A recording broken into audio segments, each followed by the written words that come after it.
Hello student, welcome back to the channel.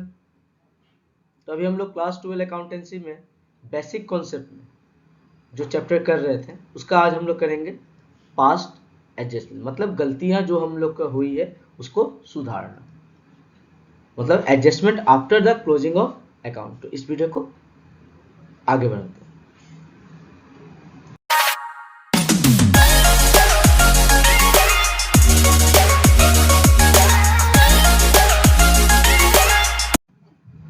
Past adjustment, तो देखते हैं हम लोग का ये जो टॉपिक है आज का पास्ट एडजस्टमेंट, ये क्या होता है। Adjustment after closing of account. तो एक बार समझते हैं इसको कि ये जो अकाउंट हमने बनाया था फाइनल अकाउंट, जिसमें हमने क्या क्या बनाया था, ट्रेडिंग, ठीक है, प्रॉफिट एंड लॉस, फिर profit and loss appropriation account, उसके बाद बैलेंस शीट। तो अगर यहाँ पे जो गलतियां होती थी हम लोग, तो इसके लिए हम लोग रेक्टिफिकेशन करते थे, ठीक है। इसके लिए हम लोग क्या करते थे, रेक्टिफिकेशन ऑफ एरर करते, जो भी गलतियां थी उसको हम लोग सही करते थे। बट अब इसमें देखो नया एक अकाउंट बना जो कि है पार्टनर्स की वजह से बन रहा है, जो कि है profit and loss appropriation account. इसमें जो गलतियां होगी उसको हम लोग सही करने के लिए क्या करेंगे, पास्ट एडजस्टमेंट करेंगे, ठीक है। जिसके लिए हम लोग एक एंट्री करेंगे, नॉर्मल एंट्री, जिसकी वजह से क्या होगा, अगर किसी पार्टनर को ज़्यादा पैसा मिल गया है तो उसमें से क्या करेंगे, पैसा निकाल के किसी और पार्टनर को जिसको कम मिला उसको दे देंगे। जैसे एक एग्जांपल देखते हैं, एक एग्जांपल लेते हैं इसका। जैसे मानो ए और बी दो पार्टनर था, इनको इनका प्रॉफिट शेयरिंग रेशियो हम लोग का था 3:2। हमको इसमें प्रॉफिट देना था, तो 50,000 का अगर प्रॉफिट है तो दोनों को कितना मिलेगा, ए को मिलेगा 30,000 और बी को मिलेगा 20,000। अब जब हम लोग प्रॉफिट जब शेयरिंग कर रहे थे तो 3:2 हमको देना था, बट इसके जगह हमने क्या दे दिया, 1:1, मतलब इक्वली हमने डिस्ट्रीब्यूट कर दिया।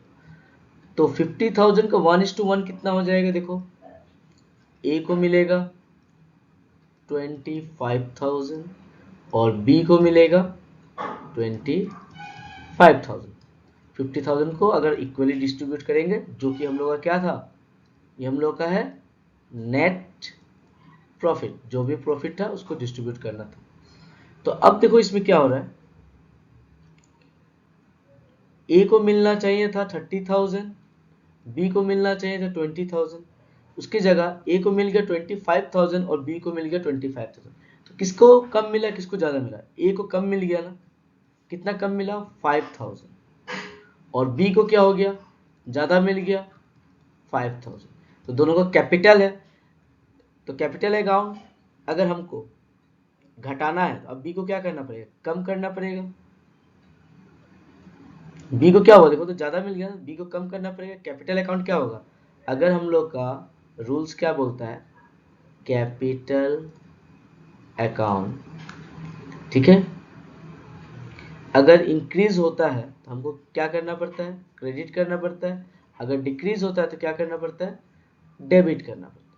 तो यहाँ पे हमको क्या करना पड़ेगा, बी के अकाउंट को हमको क्या करना पड़ेगा, डिक्रीज करना पड़ेगा। तो क्या हो जाएगा, 20 कैपिटल अकाउंट डेबिटेड, ठीक है। टू किसको देना है हमको, टू ए का कैपिटल को कितना रुपए देना पड़ेगा, 5,000 रुपीज। अगर इन लोग आपस में एडजस्टमेंट कर दिया एक सिंगल एंट्री से, ठीक है, तो जितना भी इन लोग का गलतियां था सब सुधर जाएगा। क्योंकि अगर ये डिस्ट्रीब्यूट हो चुका है तो इसका मतलब क्या हुआ कि फाइनल अकाउंट हम लोग का ऑलरेडी प्रिपेयर हो चुका है। तो अब ये जो फाइनल अकाउंट प्रिपेयर हुआ है इसको हम लोग करेक्शन नहीं करेंगे, जैसे था वैसे ही का वैसे छोड़ देंगे, ठीक है। इसके जगह हम लोग क्या करेंगे, एक अल्टरनेटिव एंट्री कर लेंगे, ठीक है, अल्टरनेटिव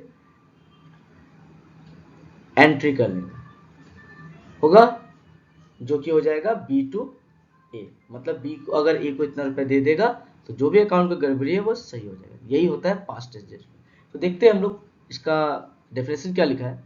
समटाइम सर्टेन एरर्स और omission may be detected after preparation of final account.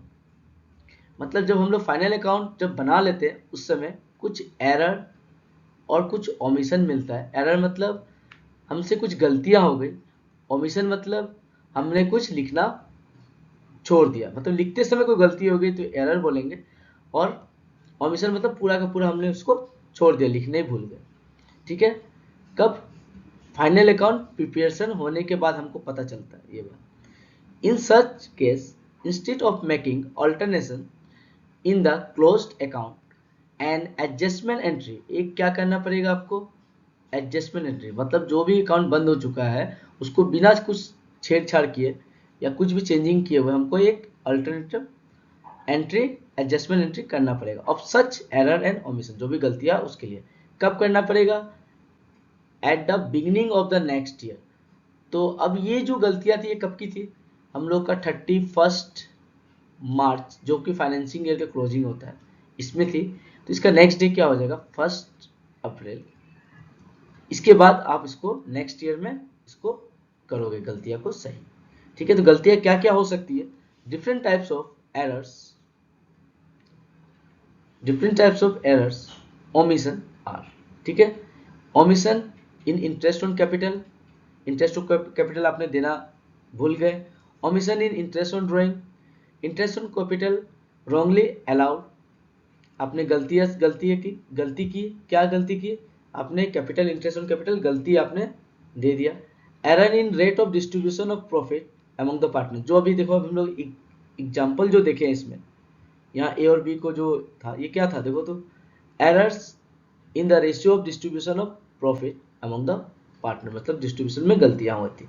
Omission of salary और commission payable to the partner etcetera.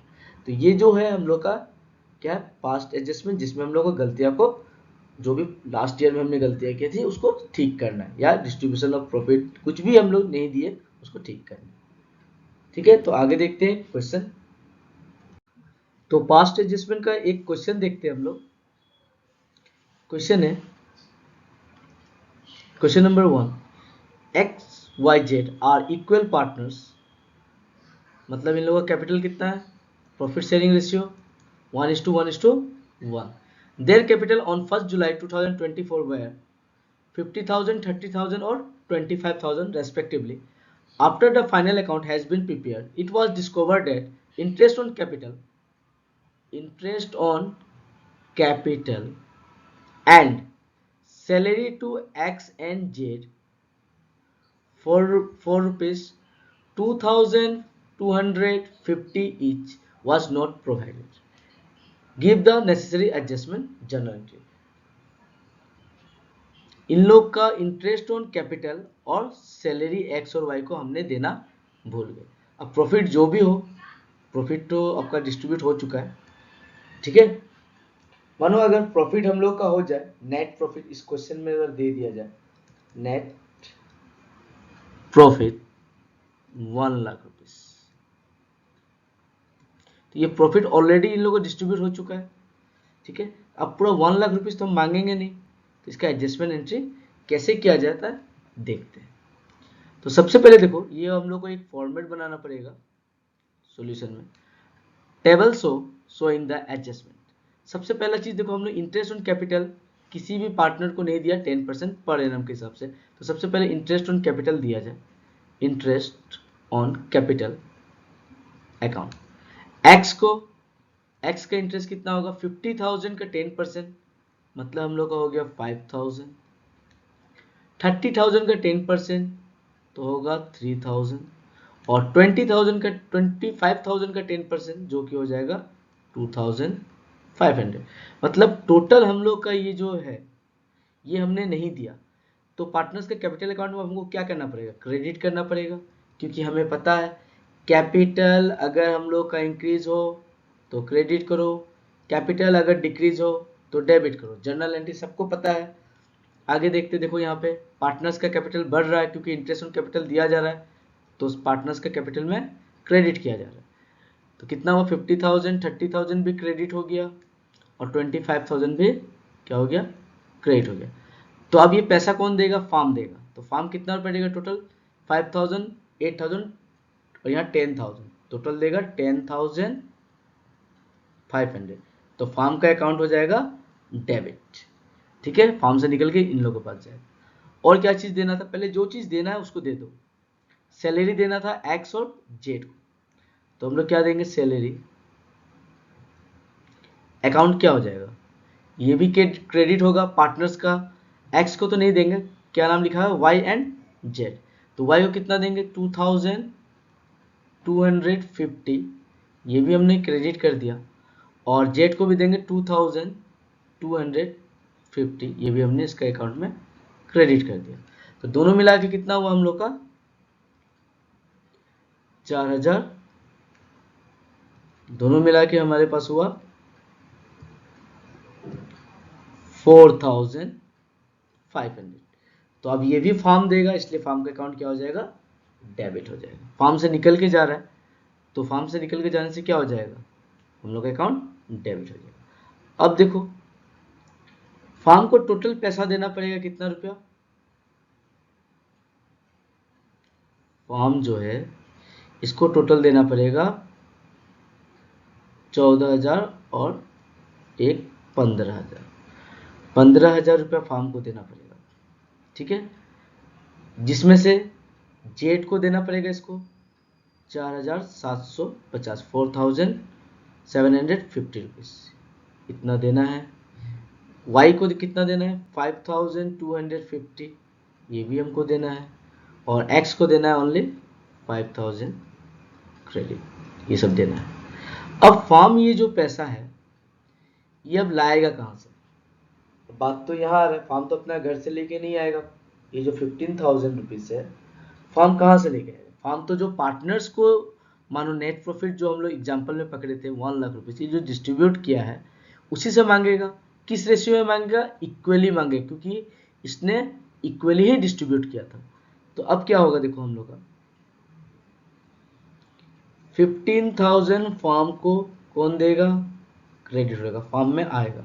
अब ये कौन देगा, तीनों पार्टनर देगा इक्वली, मतलब ये देगा 5,000 रुपीज़ अपने अकाउंट को डेबिट करेगा, ये भी देगा 5,000 रुपीज़ अपने अकाउंट को डेबिट करेगा, पैसा निकल के जा रहा है कैपिटल अकाउंट से, ये भी 5,000 रुपीज़ डेबिट करेगा, इक्वली तीनों आदमी देगा। तो फाइनली हमको क्या रिजल्ट मिला कि फार्म को तो ना ही कुछ आएगा ना जाएगा। इसमें क्या होगा, जेड को हमको देना कितना था, 4,750 रुपीज़, बट उससे लेना कितना है हमको, 5,000, मतलब 250 रुपीज़ हमको क्या करना पड़ेगा, देखो आपको 250 रुपीज़ क्या करना पड़ेगा, डेबिट होगा यहाँ क्रेडिट होगा, हमको क्या करना है, इसको देना है बट उससे लेना कितना है, 5,000 रुपीज़। तो इसमें क्या आएगा, लेना ज़्यादा आएगा ना, इसलिए डेबिट। और देना किसको है, 2,500। क्रेडिट बढ़ा है कि नहीं, यहाँ पे आया क्रेडिट। बट एक्स का केस में क्या हुआ, इसको देना भी था हमको 5,000 रुपीज़, सिर्फ इंटरेस्ट ऑन कैपिटल का, और इसको ऑलरेडी इसको जो इससे लेना है वो कितना पड़ेगा, 5,000 रुपीज़ लेना था, मतलब यहाँ पे आएगा नील। तो हम लोग जनरल एंट्री क्या बनेगा, देखो किसका डेबिट हुआ, जेड का, तो यहाँ जनरल एंट्री बनेगा हम लोग का, जनरल बनेगा, जनरल बनेगा जेड्स capital account debited to Y's capital account, इसमें अमाउंट आ जाएगा 250, 250।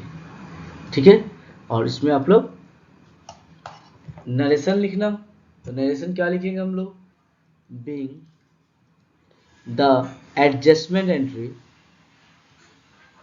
Adjustment entry past. ठीक है, तो आप लोग इसका एक स्क्रीनशॉट ले लो, देखो कैसे प्लस माइनस किया गया। अब यहाँ पे क्या लिखेंगे, जो भी हमने क्या किया था, क्रेडिट किया था, अब डेबिट कर दिया, तो यहां लिखेंगे profit already distributed to partners